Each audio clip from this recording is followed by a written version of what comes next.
dikasih dalam Tuhan. Ada shalom? Ya. Jikalau kita ada oleh karena anugerah Tuhan dan kemurahan Tuhan. Dan sebab itu, karena kasih setia Tuhan, kita ada sebagaimana kita ada. Bapak Ibu Saudara, kita sudah menginjak di awal bulan Maret. Artinya, kalau kita menyadari, belum banyak kita berbuat suatu perubahan. Belum banyak kita melakukan apa yang semestinya dan seharusnya kita lakukan untuk Tuhan. Padahal waktu terus bergerak dan mau tidak mau kita ada di dalam satu keadaan yang tidak ada kompromi lagi ketika seseorang itu terlambat di dalam segala sesuatu yang begitu penting. Saya tetap melanjutkan di tema kita di hari Minggu yang lalu, yaitu soal bertumbuh yang salah.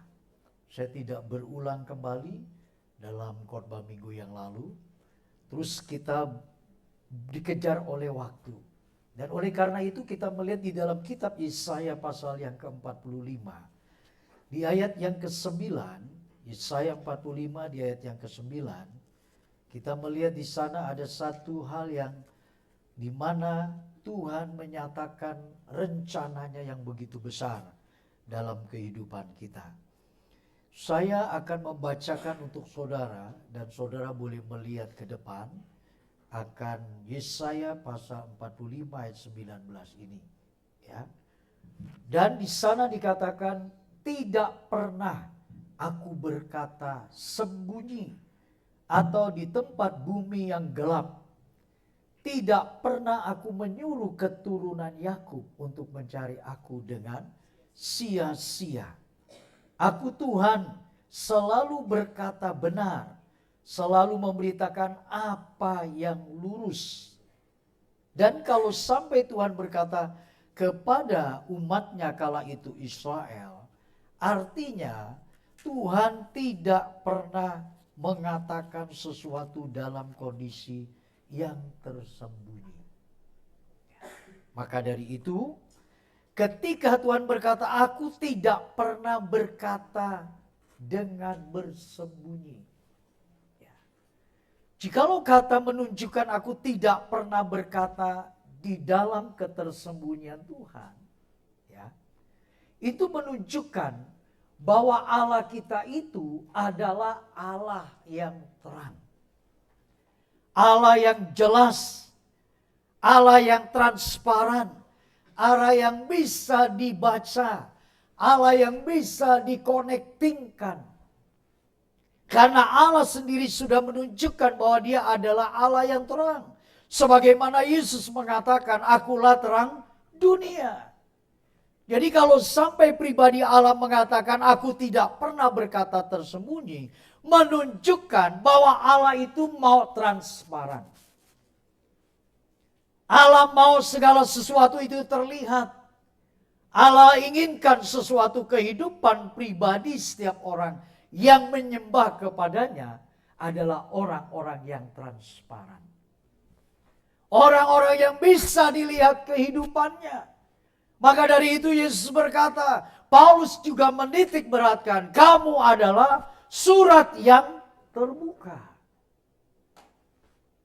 Surat yang terbuka itu berarti kita bisa dibaca. Jelek buruknya kita, baik atau tidaknya kita, itu bisa transparan dilihat. Maka dari itu dunia sekarang sedang membutuhkan pribadi-pribadi yang menjadi transparan, yang bisa menjadi dilihat. Untuk apa dilihat? Untuk dicontoh, untuk teladani. Bagaimana ketika Tuhan mengatakan, aku tidak pernah berbicara dalam bersembunyi. Aku juga tidak pernah berbicara di dalam kegelapan. Perhatikan baik-baik Bapak Ibu Saudara yang kasih dalam Tuhan. Kalau kekristenan tidak transparan, kalau kekristenan tidak bisa dibaca dengan benar, itu ada sesuatu yang something. Itu ada sesuatu yang berbeda. Dia belum menjadi surat yang terbuka sebagaimana yang diinginkan oleh Kristus. Kita sedang terus ditata oleh Kristus, ditata terus, diperbaiki terus, dan seterus dan seterus. Tidak ada waktu lagi untuk kita bermain-main. Dan oleh karena sebab itu, oleh karena sebab itu. Nah, mantap gak tuh? Ini bahasa yang gimana oleh karena sebab itu ya. Sebab itu, ketika kita sudah menerima Kristus sebagai Allah Juru Selamat kita, konsekuensinya adalah kita mesti seperti Kristus. Kita mesti seperti Dia, bukan seperti Andi Siswanto,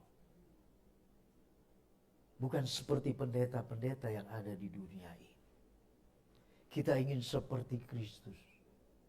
Jikalau kita sudah mengorientasikan berpikir kita, tujuan, motivasi kita, saya percaya orang ini pasti menemukan Tuhan. Pasti. Dan banyak orang tidak menemukan Kristus sebagaimana yang Dia katakan, datanglah kepadaku. Dan aku selalu membuka ketika engkau datang dengan sungguh-sungguh. Entah khotbah yang keberapa. Kitab Yesaya mengatakan, jikalau engkau mencari aku dengan sungguh-sungguh, maka aku menemukan engkau. Dan engkau akan menemukan aku. Mengapa seringkali kita tidak menemukan Kristus? Mengapa? Karena kita tidak sungguh-sungguh mencari Dia. Tubuhnya memang ada di sini Bapak Ibu Saudara. Jasmaninya memang duduk di bangku gereja. Yang menjadi persoalan pikirannya tuh gak ada di sini. Jiwanya gak di sini, hatinya apalagi.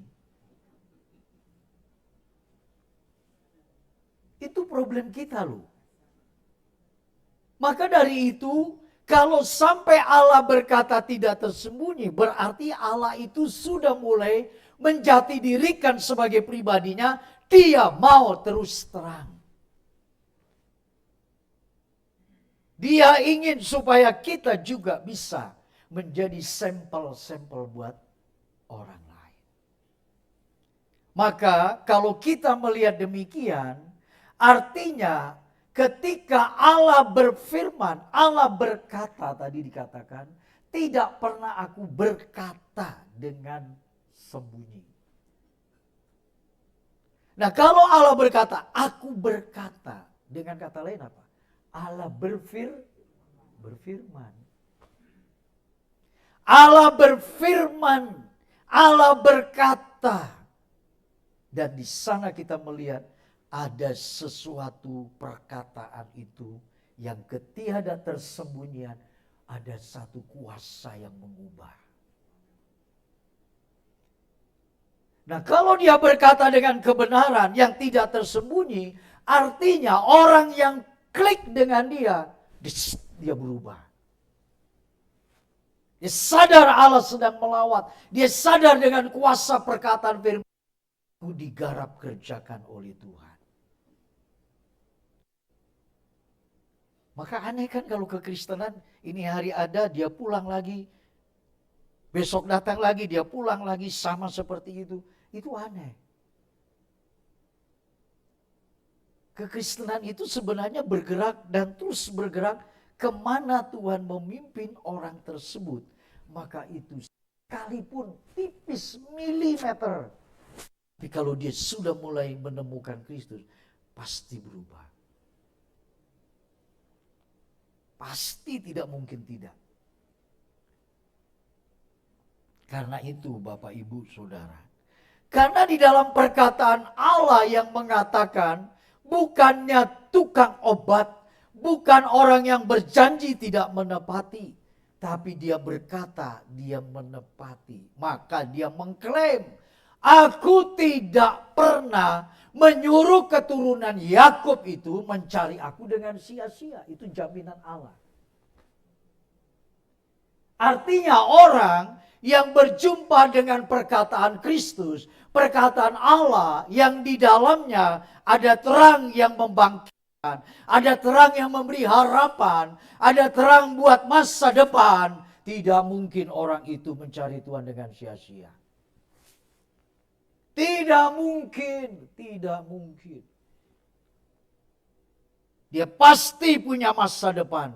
Karena apa? Minimal dia tidak takut akan hidup ini. Dia tidak takut. Persoalan silakan datang. Besar kecilnya please. Oke, aku punya Tuhan yang hidup. Bukan sekedar nanti label-label. Label apa? Label-label. Nah, sampai saya bahasa Inggris kan label-label. Ya. Bukan. Tapi kita berjalan dalam kuasa Tuhan. Itu yang kita punya Bapak Ibu. Ada yang muda-muda ya saudara-saudari lah.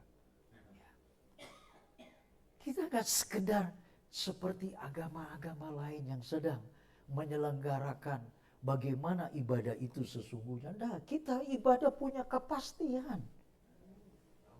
Pasti. Bukan sedang menghabiskan waktu 2 jam di gereja, enggak. Kita sedang memperkarakan hidup dengan suatu janji-janji yang akan digenapinya. Maka kalau Allah berkata tidak sia-sia, aku percaya ketika aku menyelesaikan pertandingan hidup ini, aku akan menemukan apa yang dikatakannya. Dan aku akan pasti masuk ke wilayah itu. Jadi langkah kita itu langkah penuh dengan percaya dan iman. Bukan gak kepastian kita, bukan. Loh, orang Tuhan sudah menebus kita. Buat apa dia mati disalib dengan hanya perkara-perkara kecil kita. Lalu kita merasa goyang, lontai dan seterusnya. Kan berarti ada sesuatu yang salah dalam kehidupan kita. Mengapa Daud bisa mengalahkan Goliat? Mengapa Yusuf bertahan dalam begitu tindasan dalam hidupnya, sekalipun penjara dan berbagai fitnah dan seterusnya, dia tetap bertahan. Dan mengapa juga banyak tokoh-tokoh semacam Sadrak, Mesak, Abednego, Daniel bertahan karena dia tahu dia tidak akan sia-sia yang dia pertahankan. Kalau kita benar fokus pada kebenaran itu sendiri, yaitu Tuhan Yesus Kristus. Tapi kalau kita nggak benar, sulit saudara. Sulit, tidak akan kita bisa mencapai ke sana. Dan oleh karena itu, tidak adanya suatu perjumpaan orang dengan Kristus sebagai Allah yang benar, itu yang menjadi problem sampai hari ini. Orang jatuh bangun dalam persoalan hidupnya. Naik terhempas, naik terhempas. Begitu terus. Tidak ada selesainya. Kehidupan itu yang benar adalah dia terus. Sekalipun milimeter dia jalani tapi dia bergerak terus. Sebab firman berkata bahwa kita ketika dalam masa muda kita mencari Allah sungguh-sungguh, masa tua kita tidak meninggalkannya. Bahkan firman Allah, pada masa tua pun kamu aku gendong. Itu ada lagu seberang saya mengatakan tak gendong, tak gendong. Masa Kristen gak bisa punya obsesi Tuhan menggendong aku. Sudah begini loh ya. Firman itu bukan sampai di sini keluar di sini. Firman itu bukan sampai di sini cuma sampai di sini. Firman itu di sini, di sini, di sini, di sini. Selalu aspek hidup kita dia melembaga. Menyatu di dalam kehidupan kita. Dan itu sebabnya kalau sampai diprediksi, saudara tahu ya beberapa hari ini cukup ramai. Salah satu perusahaan tekstil raksasa di Jawa Tengah ataupun sekitaran. Itu ribuan orang di PHK. Saya sudah tahu ini ya. Itu perusahaan berdiri sudah 58 tahun yang lalu. Siapa sangka? Nggak ada yang bisa memprediksi dunia ini kayak apa. Ahli ekonomi, ahli politik, ahli budaya. Nggak ada yang bisa. Hanya Tuhan Yesus yang mengerti.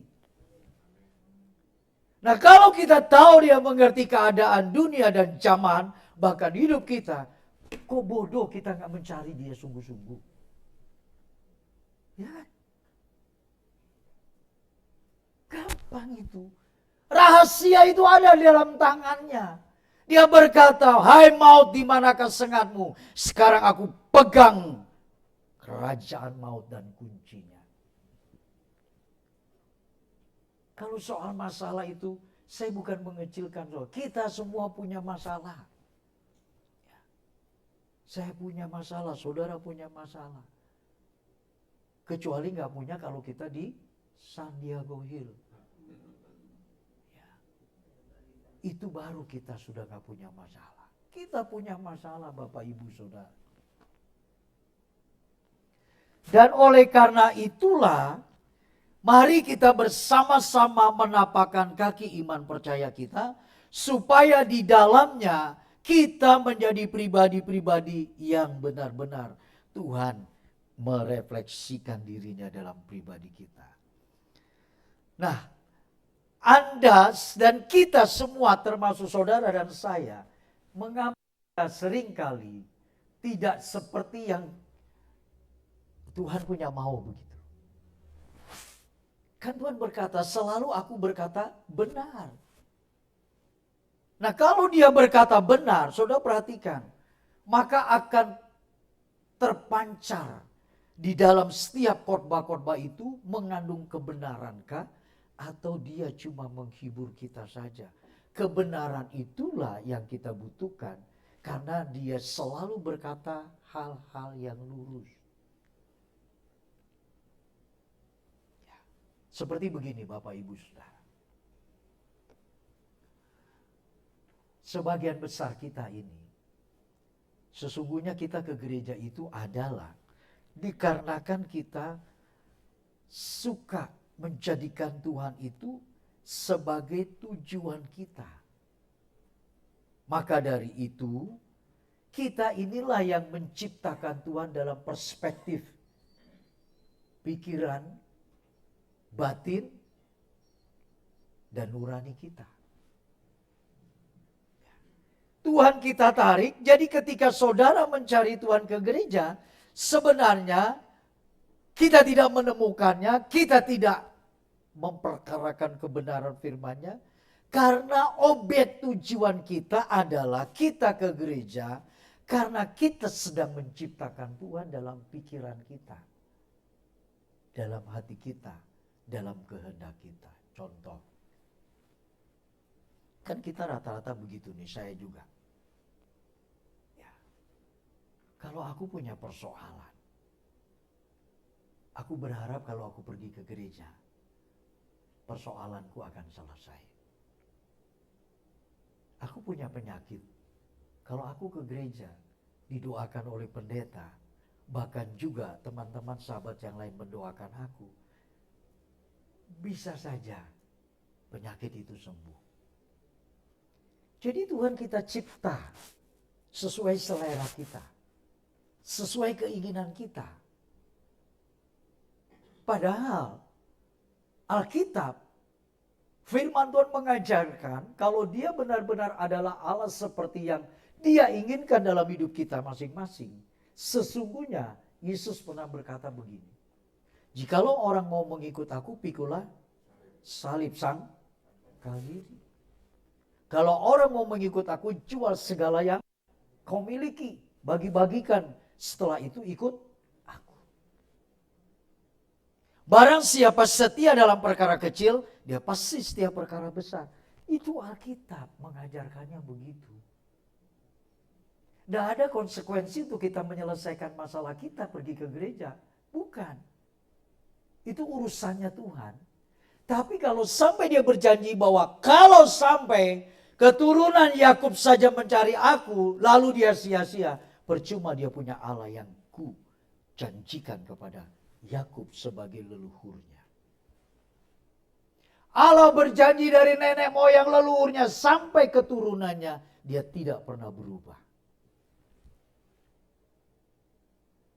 Mengapa itu seringkali perjalanan hidup kita tidak tepat seperti apa yang sudah dia berjanji pada nenek moyang kita? Kita tidak merasakan. Padahal kita sangat merasakan janji-janjinya. Sukacita yang besar, harapan, penuh dengan gelombang. Tapi kita tetap berjalan dengan Kristus. Mau hari-hari tertentu, besok nih mau lebaran, semua daging apa semua naik. Natal juga begitu dan seterusnya. Jadi keadaan tuh nggak bisa diestimasikan seperti yang kita pahami. Saya pikir saya banyak uang, punya deposito, punya US dollar, ada simpanan di bank ini, bank itu, bank ini, Bank Budi, Bank John. Enggak. Bank. Enggak ada. Tapi satu hal, ku punya Kristus Tuhan. Enggak takut. Nah,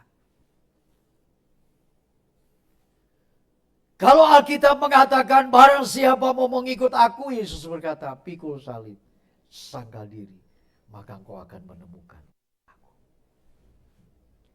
Segala yang kau miliki jual, bagikan, maka setelah itu kau akan menemukan aku. Jangan punya kehendak, keinginan, tujuan macam-macam. Satu macam saja, yaitu bagaimana mengikut dia dengan benar.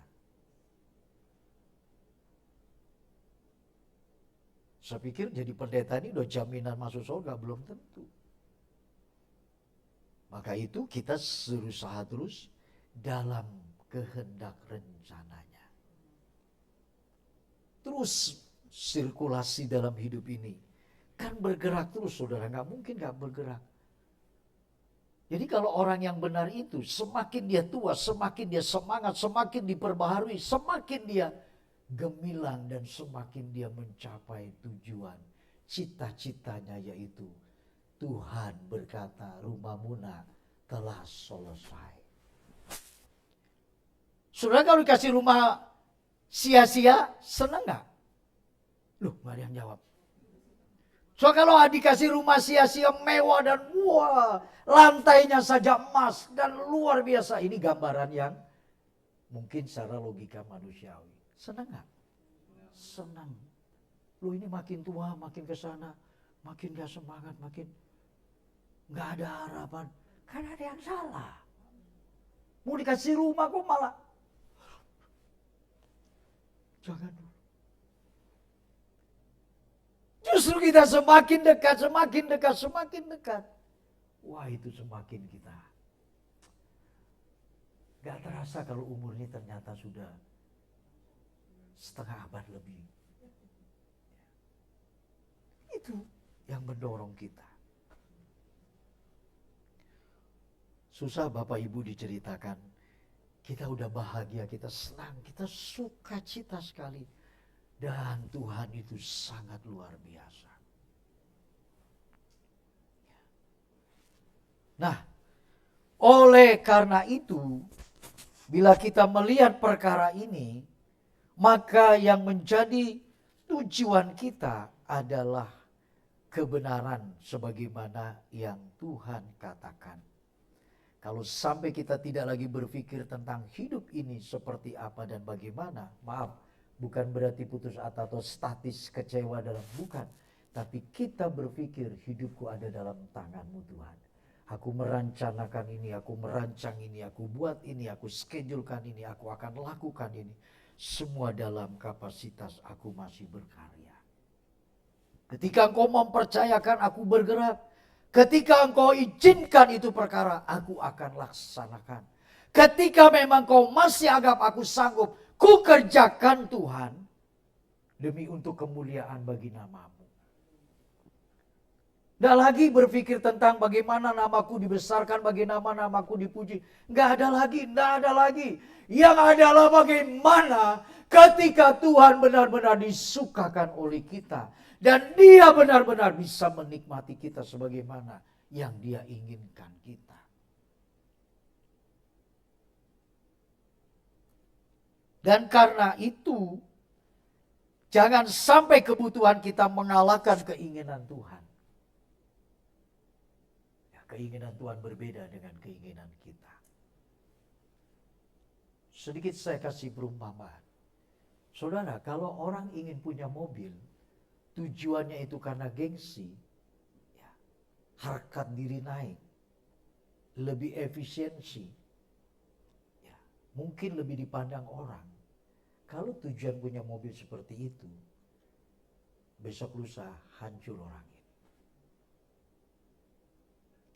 Mobilnya mungkin setahun dia pakai, 2 tahun dia selesaikan. Tahun ketiga, tuh mobil udah gak bisa berjalan. Orang ketiga menginginkan punya mobil, dia sudah pikirkan biaya-biaya. Bayar pajak mobil, bayar STNK, bayar juga mungkin yang namanya retribusi ketika dia parkir, beli bensin, dan seterusnya. Sampai perkara hal yang mesti dia pikirkan adalah servis yang mesti dia tetap lanjutkan. Kan gak bisa dong, orang hanya berpikir tentang, wah orang mandang gue nih kalau naik mobil apalagi seri terbaru, baru terseri gitu ya. Orang akan lihat, wah mulai harga diri naik dan seterusnya. Bukan. Ketika orang punya mobil dia tahu tujuannya untuk apa. Konsekuensi dia pasti akan jalani. Maka dia menggulirkan mobil itu dengan tepat dan berdaya guna. Satu hal, Tuhan tahu dia sanggup. Kan begitu. Begitu kita dengan hidup. Saudara, hidup ini di dunia untuk apa? Untuk makan bakpao pak, kue tiao, sate hao. Ada kosi hao. Ya, sui hao, pokoknya yang hao aja. Kalau kita punya tujuan hidup hanya sekedar sampai limit kita di dunia, bagaimana senang dan jangan gitu Bapak Ibu Saudara. Bukan. Kita punya hidup itu ingin bahagia, ingin sukacita. Dan suasana surga ada dalam kehidupan kita, rumah tangga kita, dan seterus perjalanan hidup kita.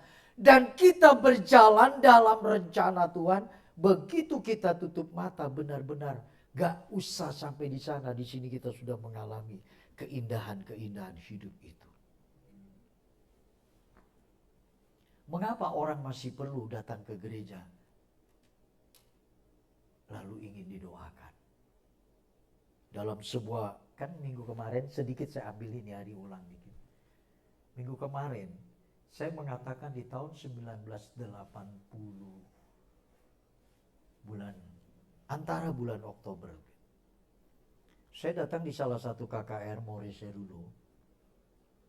Dan dikarenakan tuntunan Tuhan dalam satu mimpi, Pendeta Maurice Serulo ini, saya bermimpi malam itu, saya berkata, Pak Pendeta, bagaimana cara saya selamat masuk surga? Maurice berkata, hai anak muda, kamu selamat hanya melalui Yesus Kristus. Maka saat itu saya menyembah, bukan menyembah Maurice, saya berlutut, saya menyembah Tuhan. Selesai.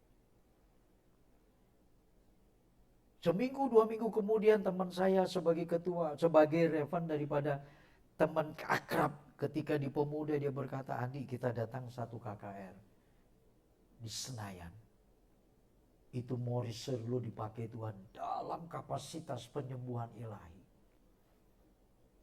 Karena cinta yang masih perlu ada ayoman dan terus dibakar dengan kuasa Roh Kudus. Saya berkata, ayo kita datang. Dalam tribun yang begitu besar, dalam di atasnya saya berdiri dan berlutut, dan duduk itu, saya melihat pendeta ini masih dengan jelas. Gak perlu pakai kacamata karena waktu itu baru 17 tahun. Saya melihat dan saya tahu ini pendeta persis seperti apa yang Tuhan mimpikan pada saya. Saya yang berkata, Tuhan ada apa maksudmu? Tuhan mengapa ini pendeta kok ada di depan ini? Apa tujuannya ketika mimpi yang berikan kepadaku sebelum pendeta ini datang? Hanya satu yang kujawab, aku tidak ingin melepaskan kesempatan ini. Ketika pendeta berkhotbah di mana. Maka singkatnya, dengan khotbah dia pendalaman firman, dia mengundang untuk kita berdiri, dia janjikan bahwa kunci surga itu akan diberikan. Dalam mimpi, saya berkata bagaimana saya bisa masuk ke surga. Kenyataan sekarang dia datang ke Jakarta, aku akan berikan kunci surga itu.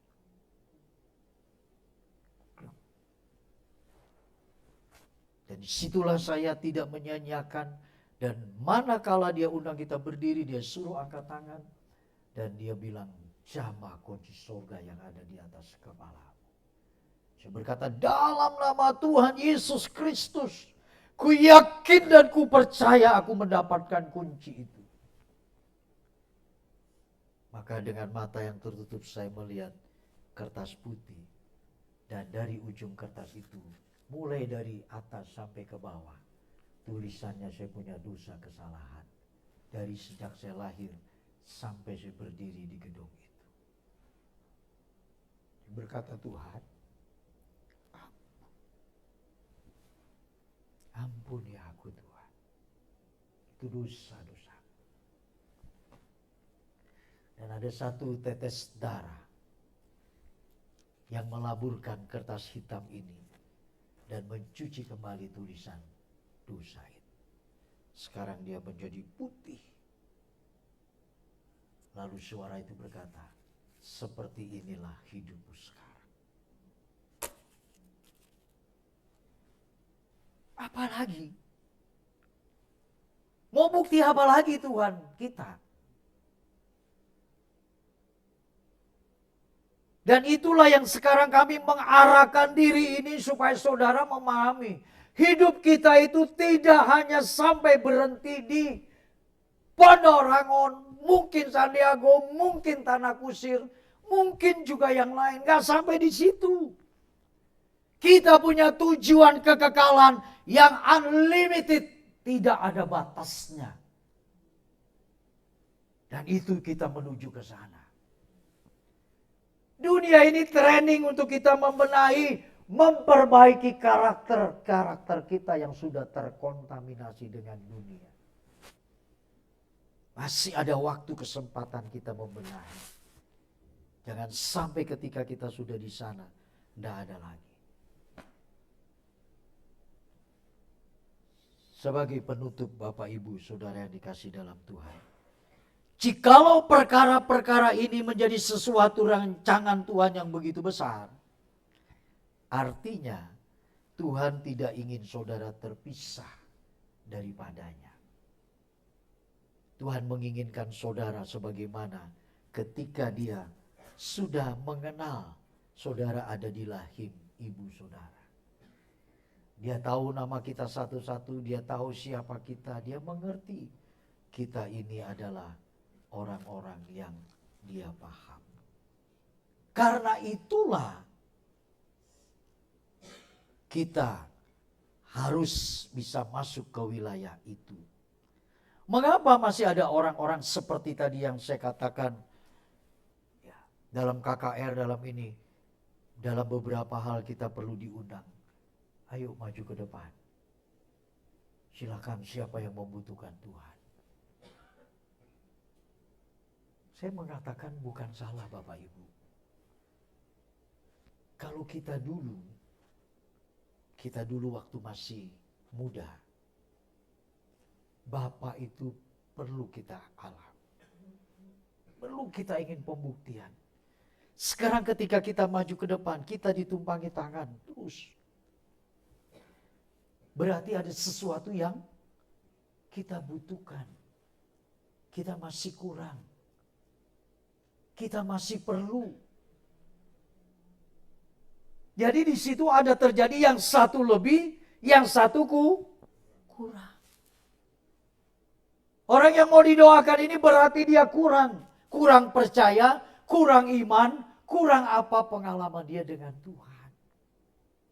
Tapi manakala ketika itu sudah kita lewati dan ku melihat bagaimana dia berkata, inilah hidupmu sekarang. Bukan lagi aku seperti itu. Aku harus bergerak bagaimana bisa menyenangkan. Dan terus ku ingin berubah.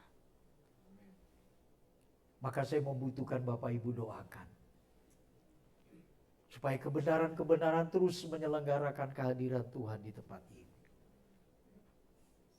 Karena itu yang kita butuhkan. Jadi mari kita belajar kembali. Hidup kita ini sudah penuh.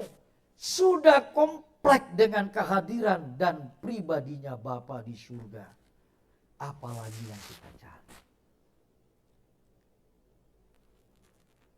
Yesus berkata, hari-hari terakhir banyak orang akan berseru kepadaku, Tuhan, Tuhan, aku sudah bernubuat demi namamu. Aku sudah mengusir setan demi namamu. Bahkan juga dikatakan, aku telah melakukan apa yang Tuhan lakukan, kerjakan. Akhirnya apa? Yesus berkata, nyala, aku tidak mengenal kamu. Wah, saudara WL, saudara khotbah, saudara main musik, saudara kameramen, saudara multimedia, saudara sound system, gak ada arti. Gak ada arti. Kita berlelah-lelah, yang satu dari Bogor, yang satu dari Condet, yang satu dari Pembangunan, yang satu dari Pangeran Jakarta. Sia-sia. Kita tidak mau. Kita tidak ingin. Yang kita inginkan adalah ketika kita memang dipercayakan Tuhan untuk menyelenggarakan hidup ini seperti yang Dia inginkan.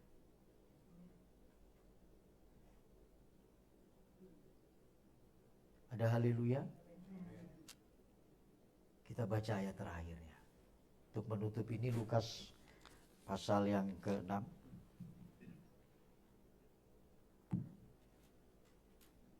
Injil Lukas pasal 6. Kita lihat ayat 48. Nanti Bapak Ibu membacakan ayat 49. Lukas pasal 6 ayat 48, lihat. Dikatakan di sana, mengapa kamu berseru kepadaku, Tuhan, Tuhan, padahal kamu tidak melakukan apa, 46, dari 46. Ya. Saya kembalikan pada momen ini supaya saudara jangan terhilang ya. Injil Lukas pasal 6 ayat 46 sampai 49.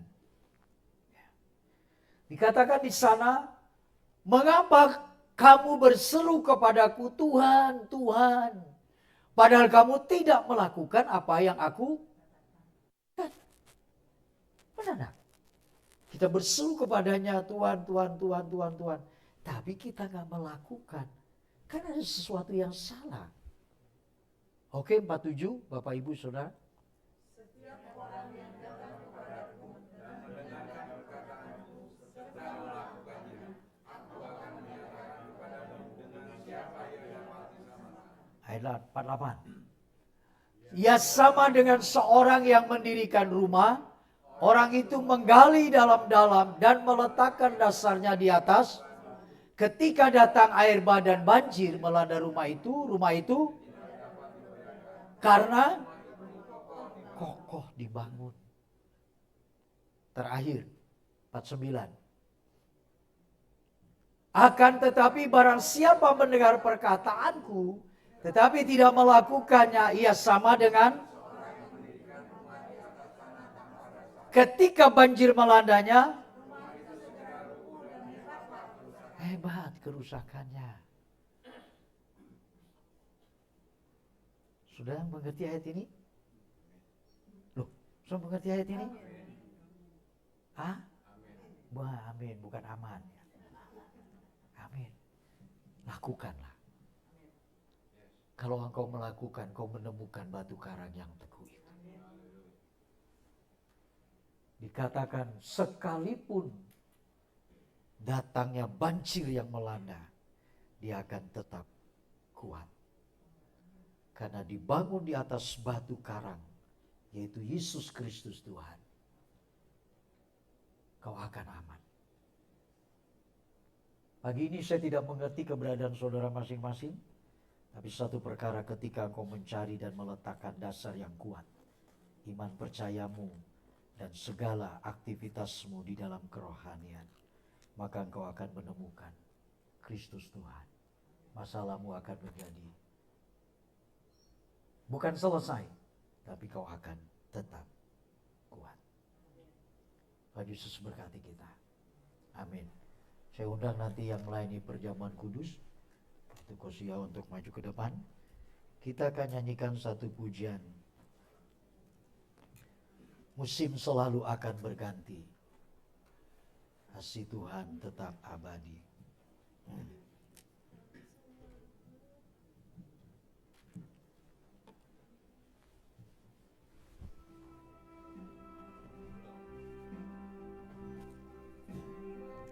Saya undang kita sama-sama bangkit berdiri, Bapak, Ibu, Saudara.